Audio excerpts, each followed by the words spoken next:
They say that nothing is more unsettling than the silence of an abandoned place. I never understood that until I stepped into the old Whitman Asylum on the outskirts of town.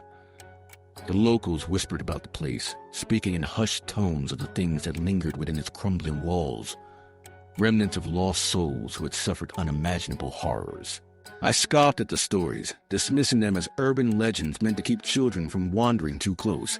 But curiosity tugged at me until I found myself standing before the rotting entrance, the heavy door creaking open, inviting me into the abyss. As I crossed the threshold, a cold gust of air wrapped around me, strangely caressing yet chilled to the bone. The musty smell of decay filled my nostrils, overwhelming my senses. My heart pounded heavily, the sound echoing in the suffocating silence. Dust motes floated lazily in the dim light, filtering through cracked windows, twisting and twirling like souls trapped in torment. I moved cautiously through the darkened hallway, peering into rooms where despair once lived, beds still unmade, walls covered in the scrawl of madness, broken toys littering the floor like remnants of lost childhoods. As I ventured deeper, I stumbled upon the common room. A chill raced down my spine as I spotted an old, rusted phonograph in the corner. I approached, entranced, reaching out to brush away layers of grime from the metal casing. With a hesitant turn of the crank, the device rattled to life, its screeching protest slicing through the silence.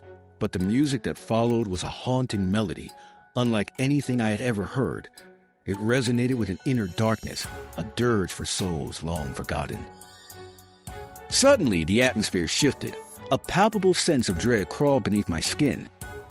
Shadows flitted at the edge of my vision, whispers slithered through the cracks in reality, calling my name. Fear sprawled within me as I turned to flee, but the door slammed shut with a deafening bang, trapping me in the grip of desperation. The phonograph's wailing crescendoed, a cacophony of sorrow and rage, drowning out my cries for help. What I found that day in the Whitman Asylum changed me forever. Something ancient and malevolent awakened from its slumber, and I was not meant to leave. The silence had come for its due, and I had merely been the unwitting guest, wandering into the realm of shadows where echoes of the past refused to die.